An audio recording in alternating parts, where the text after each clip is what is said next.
You're listening to the One Ton Pencil podcast with your host, Ed Tracy. Yes, indeedy. Welcome back. How's it going? You looking well there, if I might say so. Have you been working out? This week, James Nunn is on the pencil. This is probably a bit dodgy to say, but we're saying it. He's a multi-award winning director. He's done 3 movies. Talented guy and charming. Stick around after the podcast. Some funky music this week.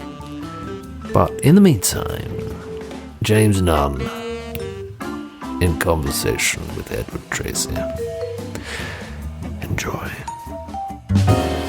You're listening to the One Ton Pencil podcast, the podcast equivalent of going down on Jerry Bruckheimer. Thanks, James Nunn, for being on the podcast. You're welcome, Ed. So tell me a little bit about how you got into the business. So the dream of being a film director stemmed from actually watching Jurassic Park in 1993. You look a bit like Spielberg, actually. What are you after? I wish I had his career, that's for sure. From the age of kind of like 9, I was like, okay, I want to make films. And that was because I was looking at dinosaurs as if they were real, totally bought it. I feel like I've always been able to see the process behind making the film, even from a young age. And I never really got on with Star Wars for that reason, because I could see all the mechanics behind it, like the puppetry and things like that. So I really kind of struggled, whereas Jurassic Park was one of the first films I saw at a young age where I was like, actually, this kind of totally sucked me in. Yeah. And the idea of storytelling and making dinosaurs and making something reality. So even from that age, I geared my life towards becoming a film director. Yeah, Spielberg has got a lot to answer for in terms of how many people want to get into movies, right? I blame him entirely, and my parents do as well. And I got the handy camera, we made the movies with the dolls, and me and my friends would hide in a treehouse with a car, matchbox car, some meths and a lighter, and blow up cars and film it. And actually we set fire to my friend's tree house. It was special effects, wasn't it? And we were 10, so essentially we did that, and then went to a really practical course at Westminster University, did film and TV production. They definitely lucked out, and it was the course for me because it was very hands-on. In the interim, I also went and became a runner and did a lot of ADing and running around Soho. My first job was actually on a Burger King commercial when I was 15 as a runner, and then I did every summer up until my 20s, I would go and give like 4 to 6 weeks running around Soho. Oh, wow. I mean, I don't really think I learned much more than, the geography of Soho. But make some contacts? Yeah, I made some contacts. None have really been withstanding. But one thing that certainly I learned was the process, and being on set multiple times, I just sort of soaked it all in. And then I got to 18 and went to uni, and as I say, the course was really practical, and it actually set me up for like quite an efficient post-uni practice. We'd have to actually pitch. We'd sit in front of 10 to 15 producers on the course. They're all students, but they'd have all sort of claimed the scripts from the script writers, and then as a director you'd have, it felt like mastermind. It was like an intimidating process, and so I really felt like actually I learned some skills there that I do use now, because we had to fight for jobs, not violently, but using our brains. Whilst at uni, I landed 2 big jobs which have put me on the path to now. One was I ended up as a camera operator shooting some stuff for the Gumball Rally, which was a big rally series covered by Channel 4, and it had some celebrities in it, Jackass, Tamas and Danny Dyer, those kind of guys. And I ended up filming like this particular Jackass skit in England, where I ended up getting in a little bit of trouble with the law. Nothing serious, but they wanted the tape. The silver lining to that story is, once I would hand my CV in after uni, I had Jackass written on the top of it. People looking through 100 CVs, and mine's got an actual show that people have heard of. I'd probably be in the top 10% of those CVs. So that was helping. And then the other thing that I did whilst I was at uni is slipped into assistant directing, which, for those who don't know, is like the director's right-hand man, sort of managerial side of getting the creative stuff done. Yeah. So I would be creative within that role in how I would schedule things and how I would organise the set. Obviously, the movies weren't creatively mine, but I would try and add a spin. ADing was just a means to make money and get me near people who would elevate me to the position of director. That you deserve. That I was born for. How did you approach making your first film? So the first film was, this is the really corny bit, the really cheesy bit. I actually wrote when I was 20 or 21. I'll put some music over the top. If you wouldn't mind, what could we put over it? What do you have the rights to? Anything, 30 seconds. If we talk over it, it's fine. Okay. We'll discuss it after. Tell me the thing. Go. Okay. So while we're in the bar with a friend who also had a mutual ambition to work in the film industry, I was second AD on a project, he was third AD, and I set a goal drunkenly, and on the back of the business card of the bar, I wrote, direct film by 25 years old. And I just put that in my wallet, and I always had that in my wallet forever. And I never really referenced it. Like I wouldn't stare at it like really cheesily or anything like that, but it was just in my wallet. It was me projecting to the universe my ambition, I suppose. And I got to 25, and it just sort of happened. It was really like a perfect alignment of things just kind of occurred. And it was very easy, actually. And that sounds really disgusting for people that struggle so hard and are really like, you fucking bastard. But a real... Sometimes you get the first one free almost, Yeah, there was a real sort of thing, a few things just lined up, stars aligned, and I was really, really lucky, and I'm very grateful to that, to a few people, one being James Harris and the other being Ronnie. Ronnie Thompson, who... So basically, my first movie is called Tower Block, which I co-directed with Ronnie. And what happened there was I met Ronnie on a movie called Screwed, which I first assistant directed. It was a movie he'd written and was producing. He'd found some money with a private investor. There's not much to do in Scarborough where we shot it, so we became friends over drinking and watching The Office. I think I was probably 24 at the time. James Harris was also a producer on that movie. The following year, that same investor said, look, I've got some more money. I want to have another punt at this. That movie made money. Do you have any projects? To you? Actually, I think it was to James Harris. Mm-hmm. And James and me had been long-time friends by then at this point. It's 5 or 6 years. And he said, well, look, I do know a script, which is really good, which was written by James Moran, who wrote Cockneys vs. Zombies, which I'd first assistant directed. So I knew James Moran. And he said, I know... a director, and I know a writer, which is Ronnie, and I have a property I like, which is Tower Block with James Moran. And so James kind of put the three of us together, and there was a pocket of money that existed with this investor.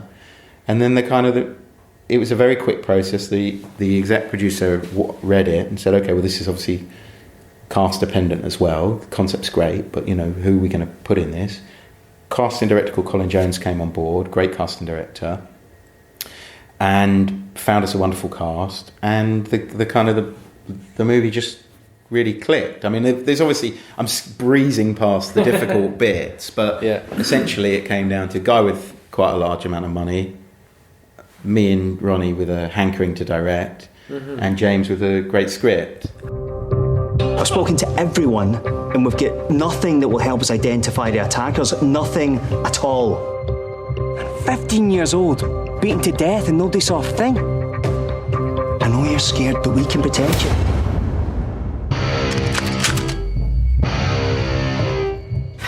Someone's shooting into our flat! This isn't just some random attack. Someone's trying to kill us all. We don't know why, and we don't know who it is. How did it work co-directing then?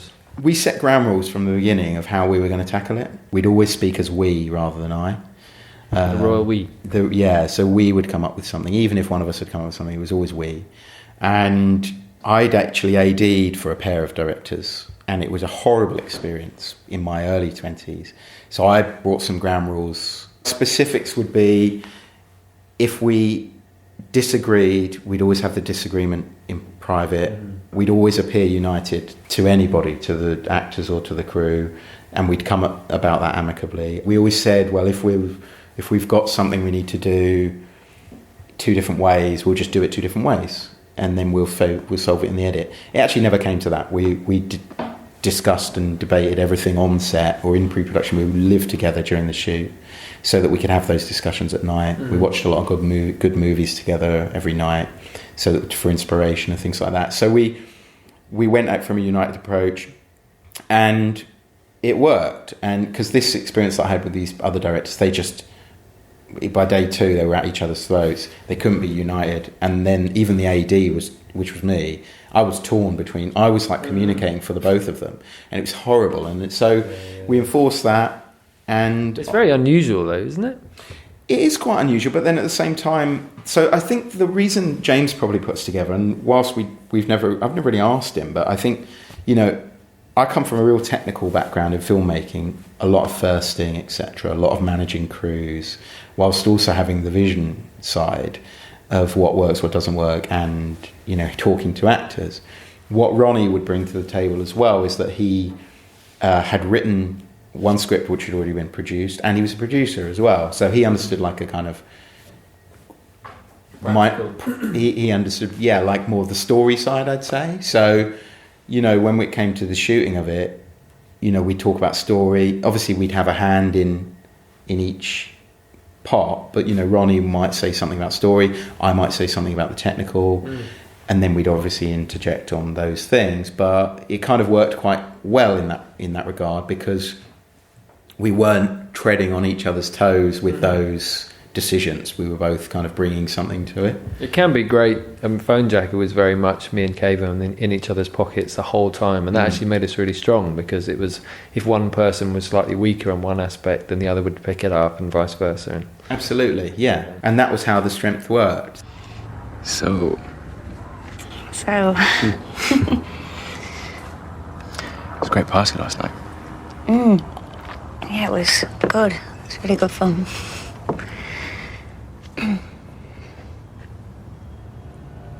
Look, I don't do this all the time. What? Drink coffee?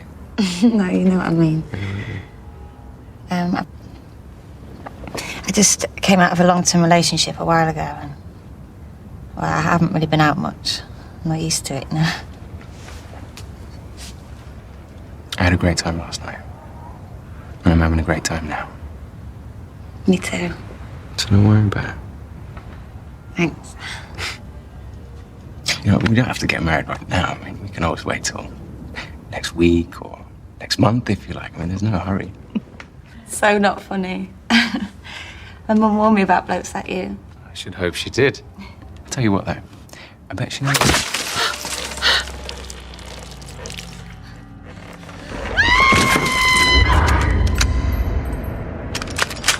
The movie actually did really quite well. For a sort of small budget indie British flick, it was sold to Lionsgate. It had some pretty prestigious festival playings.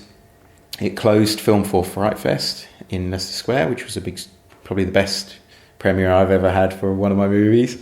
American premiere was at Fantastic Fest in Texas, in Austin, which again was was a great experience. It won the Fantastica Award at Sitges that year. It had a theatrical release through Lionsgate in the UK. Didn't do a great amount of damage in the marketplace because it didn't really have the weight of advertising behind it. One thing that I could see with working on a lot of low-budget stuff as well would be that distributors only want to pay for one advertising outlook, and they make more money on DVD. So they don't, unless they're going to make a lot of money theatrically, they're only going to advertise it once. And Tower Block I think it had like 16 posters on the Underground, which is great, on the Victoria line. But if you didn't go on the Victoria line or follow Sheridan Smith or Jack O'Connell up in Manchester, you probably didn't know the film existed. So whilst it was great to have this sort of nationwide release, I don't know exactly how many people saw it because I don't know how well the advertising was. When it came out on DVD, the advertising was widespread. You know, it had TV, it had newspapers, national newspapers, which was great, and they did really well on DVD. But you know, without that push, I don't think many people kind of knew it was on. And then off the back of that, myself and Ronnie obviously still had great friendship, but I think we knew that we both kind of wanted to have our own careers, and a deal was struck with Lionsgate to produce 2 movies, one with Ronnie directing, one with myself directing, and they were going to take a punt on that. The only proviso being that one of them had to be a sort of relaunch of the Green Street franchise, because they had some rights to that. It had been the best-selling DVD. The second one had been like the best-selling DVD of all time for Lionsgate or something like that. So they had a keen interest in and it'd been long enough to kind of rebrand it. So I thought, okay, well, if I can rebrand this, you know, it's got a brand, which is the Green Street. Yeah, and we can kind of reinvigorate it. So Ronnie went back to script writing and wrote Green Street, Hooligans Underground it was called, and it was designed to be like a rebrand of the genre, and we made it more about MMA and mixed martial arts and like a martial arts version of hooligan movies, because no one had that kind of sort of hooligan movie hadn't been done. So it was an interesting take on it. And I knew it would reach a lot of audiences. So I was like, okay, this is obviously going to be bankable in terms of me hitting figures, you know, in my career, making sure I'm making all my movies are making money, because that largely is one of the most important things when you go to a distributor or a financier. How much did your last movie make?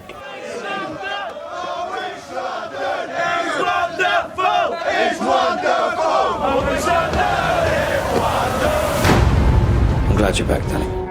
I need someone to lead us back to the top. Sorry to hear about your brother.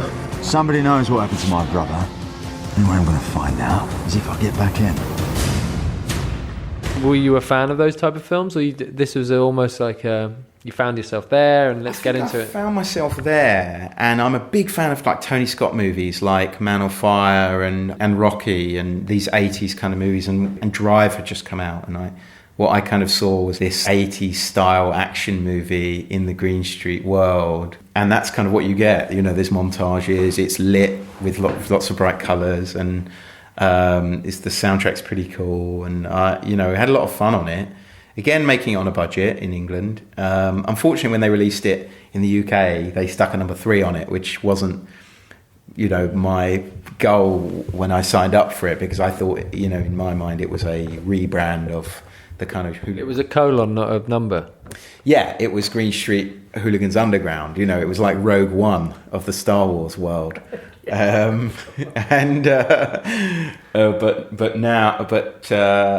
they decided, you know, they wanted to put the 3 because they said basically it comes down to sales, and a number 3 after it is worth more than not a number 3. Colon. Yeah. So in the States, where it did have a small theatrical run, it's called Green Street Hooligans Underground.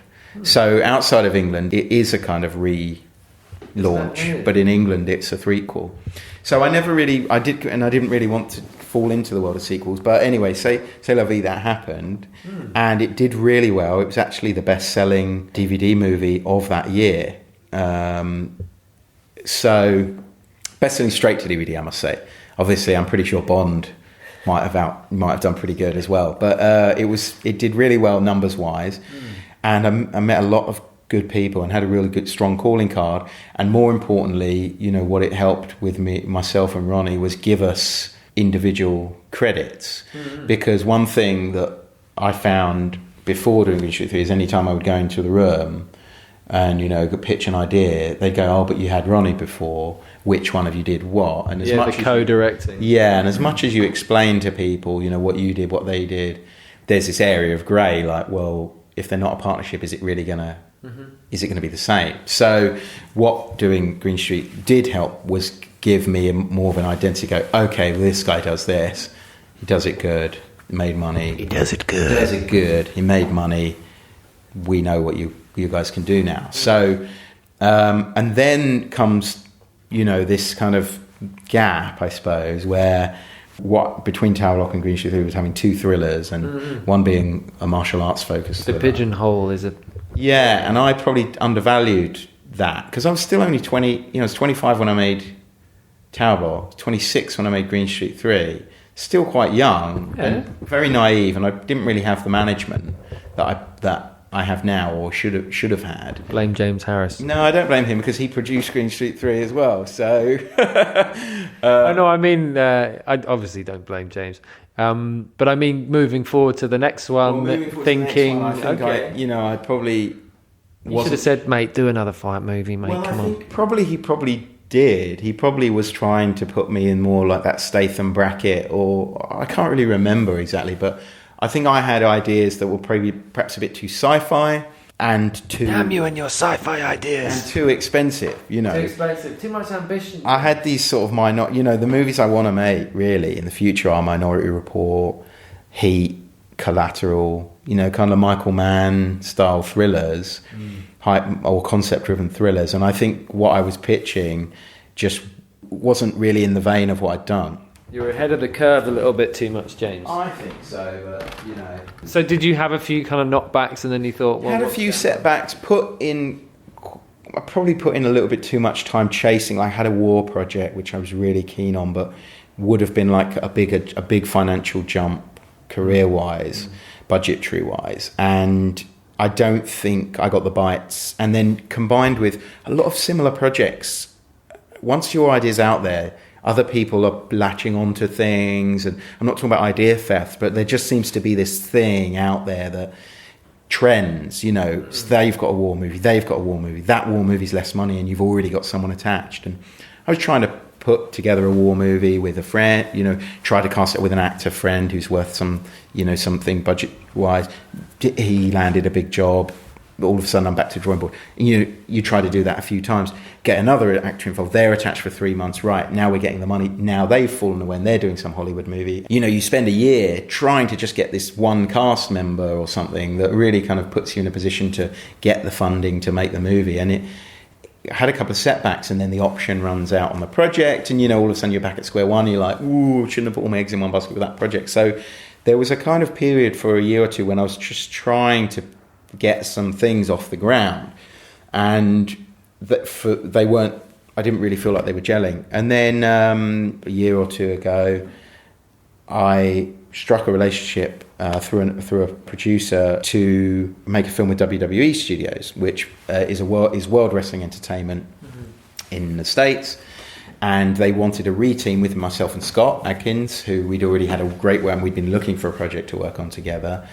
And they put forward this idea called Eliminators, which would shoot in London, again on a lowish budget. Me and Scott managed to get the Tea-Shop Boys, which is James Harris, involved, and Mark Lane involved as a servicing company for the UK, which they did, and we made that movie. I treated you like a son. You took everything from me. I gave you my daughter, and you betrayed me. It's one thing making it, and you put a year of your life to it and getting it done, but then getting it out there and actually getting it seen is again very difficult, because your movie, they might just crush it in distribution and be like, disappear, never gets put forward on Netflix, it's always at the back. They might only print 10,000 copies of it and they just live in the bin in the service station. So one thing that I've, recognised with WWE is I thought, well, actually, they have an event 364 nights of the year where they can advertise their movie. They have access to 50 WWE superstars that each have between sort of 500,000 and 5 million followers on Twitter. They have built-in kind of franchise ability there, so they're guaranteed to put the movie out because they've got 4 TV channels. And even I saw some of their other movies which weren't particularly strong, and they'd still given them really sort of solid releases. So I was like, okay, well, this seems like a really good relationship to kind of try and be part of. Yeah. Oh, come in, Sarge. What you got for me? Oh, good news, sir. Your workload has just got lighter. What? They shut the Parker case. What the hell are you talking about? You're off the case.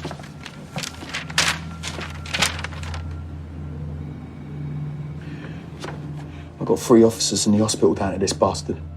And I've got 3 bodies on ice. This is my case. Not anymore. This has come straight from the top. Diplomatic intervention. No. Now this is fucking bullshit. Call it what you like, sir. It's done. Fuck.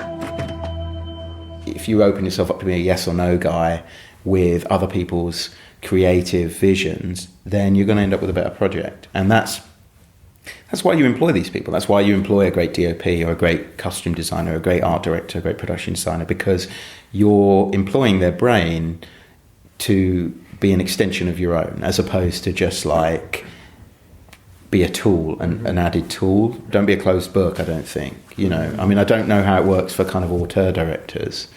I don't think I ever really worked with an auteur as a first. Another word for wanker. Yeah, exactly. 10 years from now, James the auteur. No, I don't know how it kind of works, because I think it's really short-sighted to restrict that vision. I always embrace that from my crew. In the UK, because there's probably sub like £5-10 million or dollar projects, I do know a large amount of crew because I've been working as a first for 10 years. So it's often that, I'll cross paths with at least a few of the crew members. And it's always so lovely because it's like more of a family thing. You have a better shorthand, which makes for a better project because there's no sort of bullshit between it.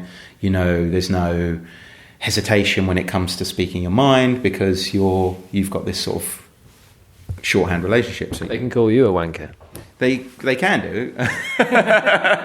It depends what. Yeah, I mean, yeah, they can do. But still know that you'll call them in the morning. I'd rather call myself a wanker. Yeah. No, I do get called a wanker quite a lot, actually. It's quite dramatic. Not just in podcasts. Yeah, exactly. No, they can call me a wanker, whatever. No, it's normally worse than that. So, but is that because they care? I think so. I think.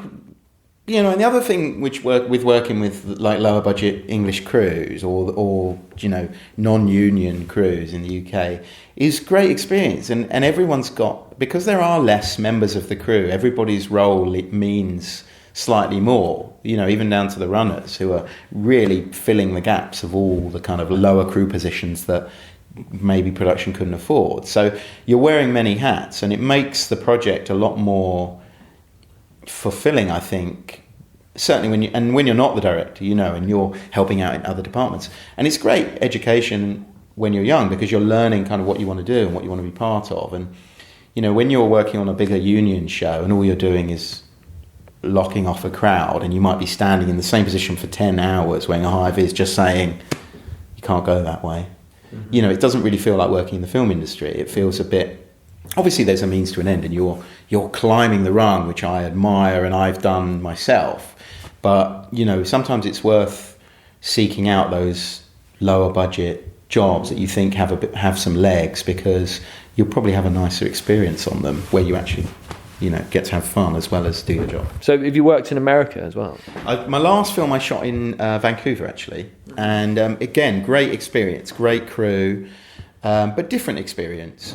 5:31 in the AM. We just wrapped Marine 5 Battleground, and I had so much fun filming this movie. James Nunn had an amazing vision and just knew exactly what he wanted from all the actors, and it's gonna be awesome. Last movie I did is called Marine 5. I did for WWE Studios, and they operate out of Los Angeles.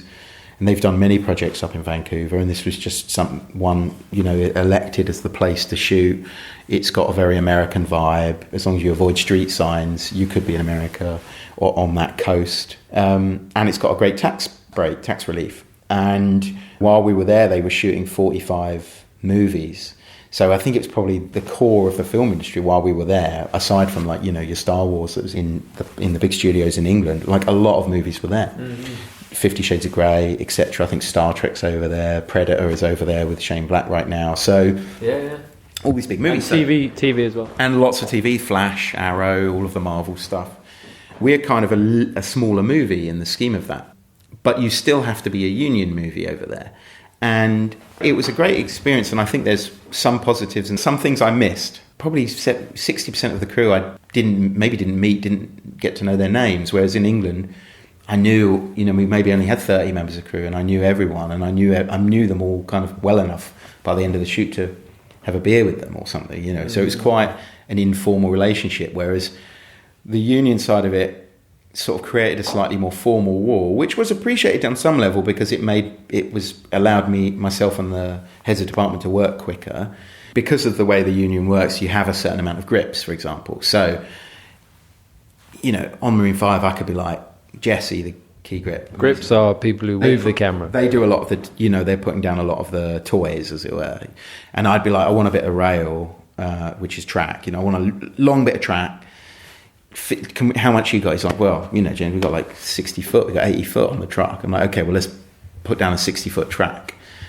And he's like, it's going to take a little bit of time. I'm like, how long? They're like, 8 minutes. Wow. They had 8 members of the grip truck that were able to just slam down that bit of rail. Whereas in England, when you've only got one grip, you're lucky if you get 6 foot in and out. When that's an underestimation. You're lucky if you don't want to burn your bridges. And Carl I've had on at least one movie, maybe 2 movies now, and he's a great guy, great grip. But, you might only get 12 foot in 40 minutes to an hour because of the amount of levelling and piecing it down. Whereas humanly possible for one man. Yeah, and of course it's a KBS, kick, bollock, scramble in England versus the States where everything, the union were kind of making it a little bit quicker. So that was like a real positive, for example. But then also there's a kind of filtration that you lose where you can't just speak to somebody straight away. You have to go through 3 different people to kind of get a simple task done. So there's for an example, what? Well, like, I might, in the particular movie, I needed some certain props put up certain places, but I would have to speak to a certain person and they would be offset building another set, whereas really the person, if a runner was allowed to just move that prop, it would have saved. I mean, I don't think they would have kicked my ass per se, but if it was daily, because you're on a budget, I'm trying to move these signage around in the background of the movie. In the end, they gave me an art department person to be there constantly because they knew I was quite on top of this needs to be there, this needs to be there. And I think some of the hierarchy that was involved would kind of restrict, even that person who knew what I wanted was kind of restricted by, will my boss... Protocol. Will my boss be upset with me if I move this? Really? So, I'm talking about minor gripe, because one thing the stories you take away are always very, very small or very huge. Mm-hmm. For the large part, it was like a 99% amazing shoot, but you just take away these little memories. So without naming names, what are the James Nunn's top 5 worst crimes of a director? Oh, God. Oh, Jesus. Oh, man. Oh, I wish I'd prepped for this. Wasting time is the worst thing you can do, because time is the most expensive thing on a film set. You've got so many people to navigate, so many things that have been organised ahead of time, and directors who don't appreciate time, they ultimately kind of lose their way, and they lose shots, and they lose the essence of their scene or their script just because they're being so wasteful.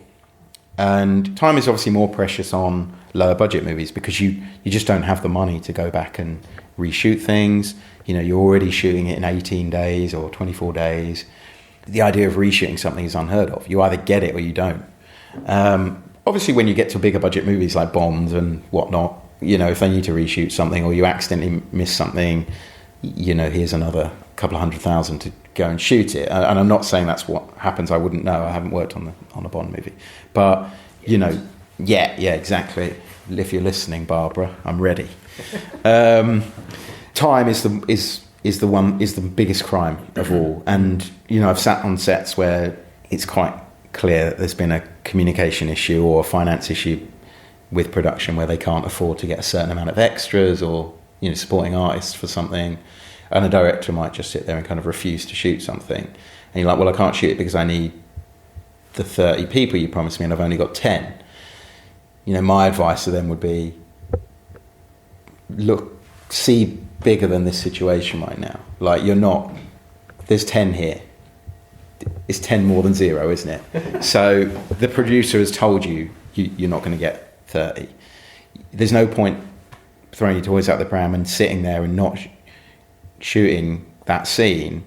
You know, find another way, find a creative way of using those 10 to make it feel like 30, and in a non-low budget way. And, you know, let's just get this day done, because really what's going to happen is this scene on this 18-day shoot is just going to slip and slip and slip and slip to the back. And then if you're lucky, at the very end, you're going to be lucky to be shooting it with 5 supporting eyes. The more wise director would be like, okay, give me 10 minutes or however long it takes them. Let me think about it. This is how we're going to do it. And those are kind of the more creative, the better directors of the lower budget domain. Okay, number 1 is time. That's brilliant. Yeah. Number 2. That would probably be 1, 2, and 3. That probably covers 1 and 2, because that probably teaches. That's also like a wisdom one. Be wise about your decisions. Perhaps. Preparation, and expectation. I'm just saying buzzwords. You know, but expectation and preparation. Look at movies that have similar budgets and listen to your producer. If your producer says they can only afford 10 extras and not 30, they're not just going to like all of a sudden just keep listening to you say the word 30 and then on set they only turn up with 10. Like they meant 10 in the production meeting. Sometimes there's often like this sort of miscommunication. No, but I'm the director, they'll just sort it out. And it's like, well, maybe you should listen, because I don't think they are going to sort it out. But do those directors exist? I can't believe that there are these kind of, I don't know, to have that slightly naive outlook or... There is, and I'm guilty of it, because I'll sit in a meeting and I'll be like, no. You know, we need those guys. They're in the script, you know. You just need to manage your expectation, perhaps, and anticipate what could go wrong. I think, like, Coppola did, like, this really good... I think the book has actually just become for sale. But, like, when he was converting the script for The Godfather into a movie... He took every page of the... You mean converting the book into a script? Sorry, yeah, converting the book into a script. He took the book and he cut out every page, and he cut out a bit of A4 paper and he stuck it inside so he could write double-sided notes on this like border for each page. Not only did he write about everything he kind of wanted in the scene, he also wrote about things that could possibly go wrong. So that in his mind, he'd covered, like, when I get to set, if this goes wrong, I know how to solve it. And that's just something that people don't really think about. You need to go armed with that knowledge and preparation of like, this is what I want, this is my B plan, and this is like, if everything fucking goes wrong and I end up with one actor in a room, a white room, how am I going to make this scene what I want it to be, you know? And there's always a way of telling that story. It's like, we can't afford the crash anymore. Okay, how do you do it? All right, the guy's got a bag on his head, we tell it through the bag.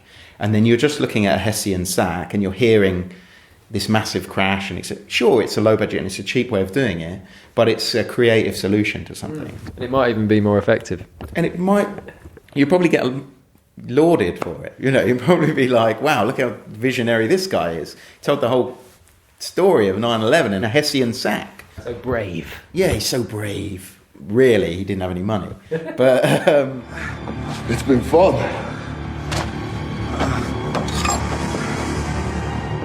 This fight is over. I'd love to talk about the assistant directing, because I know you've done a few assistant directing films, including 47 Meters Down. A lot of my education as a director has come from ADing, which is a really strange path for many directors. Not many kind of come up this this way, because it's seen as more of a production role. A lot of ADs going to producing, line producing, a lot of... Not this classic vision of a director sort of being a bit of a loon. I think exactly. I mean, and that sort of stigma has kind of worked against me in many ways, because I walk into a room and I'm quite normal, and and I'm quite willing to kind of cooperate with production on certain things, whereas I think a large amount of directors that go into the room are kind of like throwing toys out of the pram immediately. And I don't know, there seems to be an appeal to that with some producers, so maybe I should do a bit more of it. Take more drugs. Maybe I need to take more drugs and flip more sofas over in development meetings, who knows. In a 5-year period between sort of my being 20 and 25, I probably did about 20 plus movies, 50 plus commercials. I suppose I undervalued the job. It was something I found fairly easy and fell into, as opposed to something I was chasing. But what I really took away from it was an education in directing and making films, because you're right at the top of the pile in terms of speaking to everybody as well as speaking to the director. So you're learning how a crew works. You learn like a kind of way of talking to people that hopefully won't piss them off, and then you're also learning people's creative visions, and implementing that. How did he fall into? I mean, how did he get into it then? Your first gig? When I was in the first year of uni, I was friends with the third year guys, and as soon as they left uni and I entered the second year, they were going into work, and some of them went into producing. They needed firsts, and I was a cheap option and reliable, a friend. And when you're making movies and you're in your early 20s, you haven't got any money. Even professionally, it's quite difficult to have money to make stuff. A lot of people believe you have money all the time, but you don't. Even on some fairly high-profile stuff. So I, again, credit to the similar way Jackass was a credit, I was sort of climbing these AD rungs quite quickly. That combined with probably the recession and people not wanting to come down in wage brackets really left a gap for me to kind of climb into. And because I was just super keen to be there, and I had less overheads because I'd moved back home after uni, I was able to take lesser paid jobs, which is where, and I made some great relationships with great directors along the way. I worked with Johannes Roberts, who you've obviously done a podcast with. Which ones did you work on with him? So I did something called F with him. Was that the school? Yeah, one in a school. And that was cool. The one he got all the students to help out on. Yes. And we got paid. I won't tell you how much we got paid, because someone would probably get arrested these days. But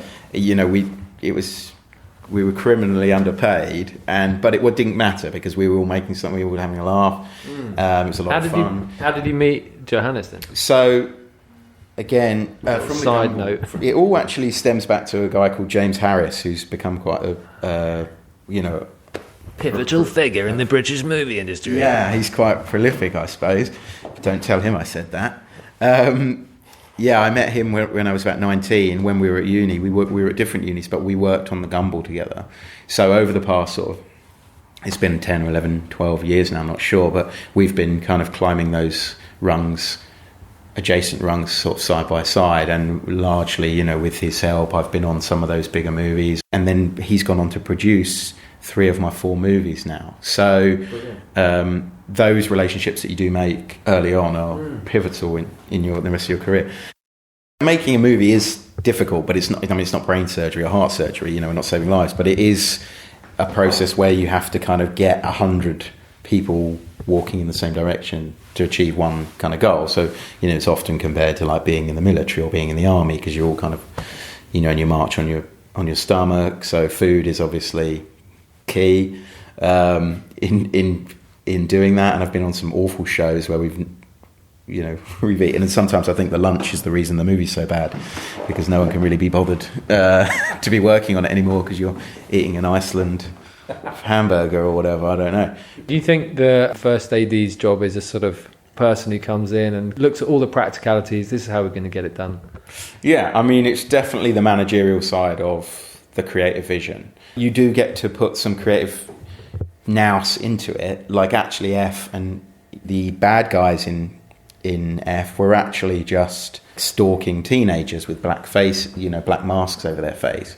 Whereas I was walking through Cambridge where we were filming it 2 days before the movie. I saw these kids doing parkour, and I called up Johannes and I was, Johannes, you need to see these guys. Like, I know you wanted some movement artists, and the best we've been able to provide is just like teenagers sort of doing a ghostly walk. Come down and see these fucking guys, like they're doing parkour. Imagine these guys with hoodies and the dark faces. It'd be menacing.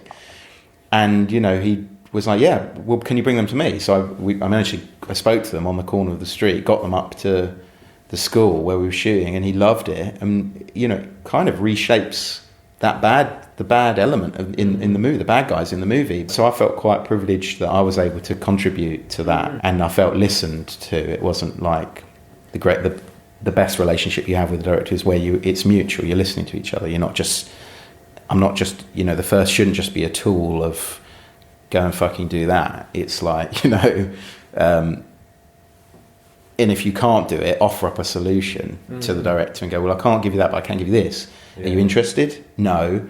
Go and get what I asked for. Okay, well, at least we've talked about it, you know. 9mm. Yeah, I know what it is. It don't work for shit. Short recoil. Accurate. Up to 50 meters. Where's my money? I'm still in the early stages of my career. At the same time, I've been doing this for quite a while, and it's a lesson that I'm only really just grasping, to try and stay within a genre or a style that investors or distributors kind of want to see you work in. Your first instinct as a filmmaker or, you know, an artist is, I've got this story I want to tell, let's make it. And regardless, you're not thinking genre, you're thinking about character and what you'd like to be doing. And I think probably there was a gap between my second and third movie, certainly, where, you know, I really was trying to put stuff together that were ideas that were either too expensive or just too far removed from the genre I'd been working in. And I was sort of struggling with a lot of financiers or producers that were kind of like, well, yeah, we love it, but you're not proven in that area of filmmaking. So, you know, there's a ceiling on what we can give you to make that. And then in doing that, the budget would be way too low to even make the idea or the movie itself. And then eventually it would just crumble and you'd have just wasted, you know, 6 months to a year or whatever. And obviously I don't put all my eggs in one basket, and I do have multiple things, but all of my multiple things weren't really the domain I probably should have been focused in, which is, and it just sounds, you know, and fair play to you that you've actually gone out and made something completely, you know, from what I know of your career, you know, you've gone and you've made something completely left field of something you have a really decent track record in, and, you know, fair play, you've actually gone and made it, you know, and you've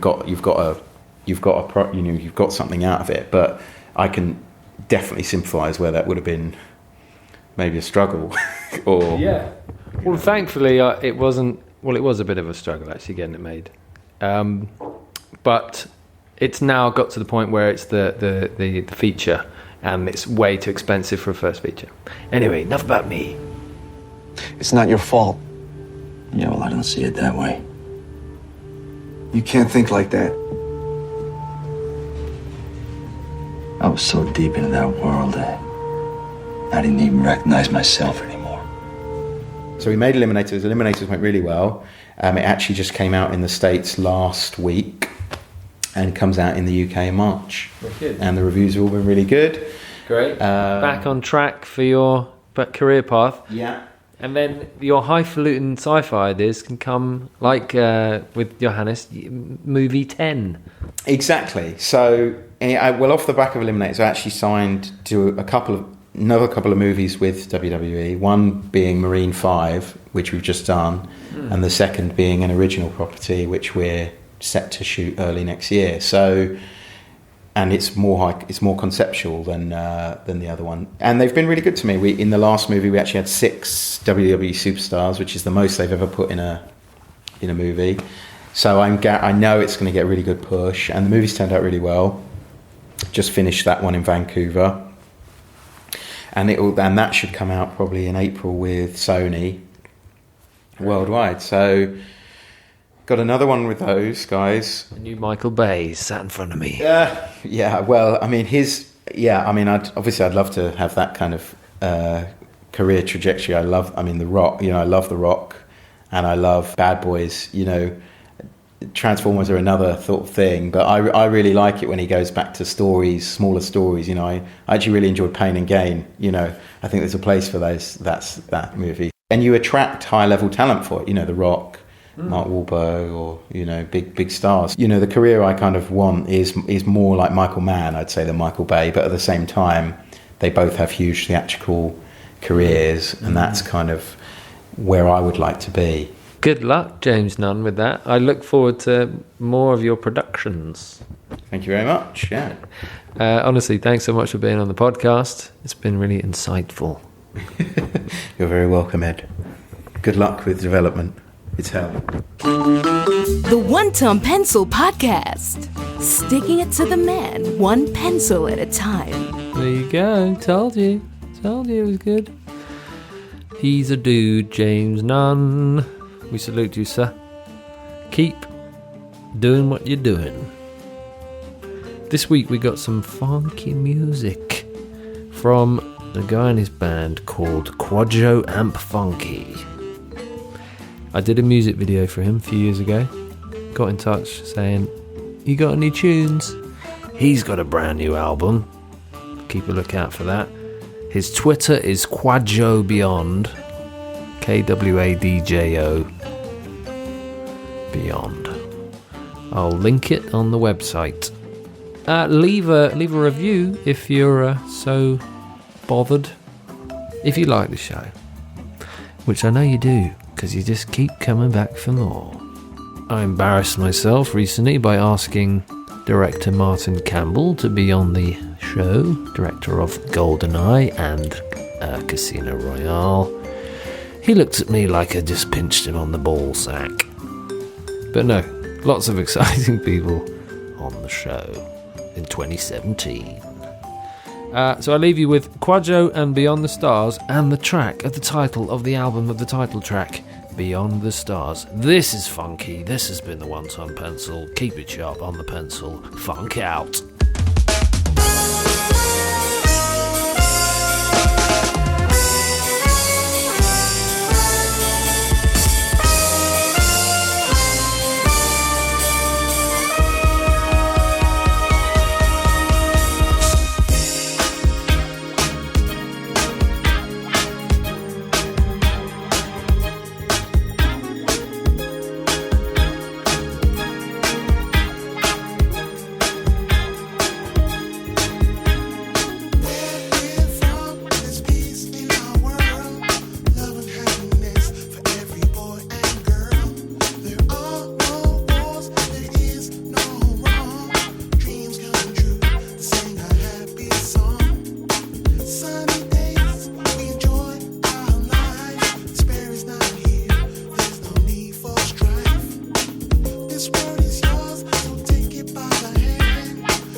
From a place where nobody gets mad at me. One love, two share, freedom, four. All in a unity, vibes living happily. With this music from real musicians. With this funk, there is no partitions. No walls, no barriers, I'm at my passengers. Only the stars you come with on. Like the bass when we thump it. The wind blows like the sound of a trumpet. The rain falls like a hi-hat that under the drum. Licks to the chores and you better hump quick. And join my funkified pavement with the city a different spacemen. Raise your face, don't chase them. Bring back one order to your spatial displacement.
The One Ton Pencil podcast is a Too Tall production.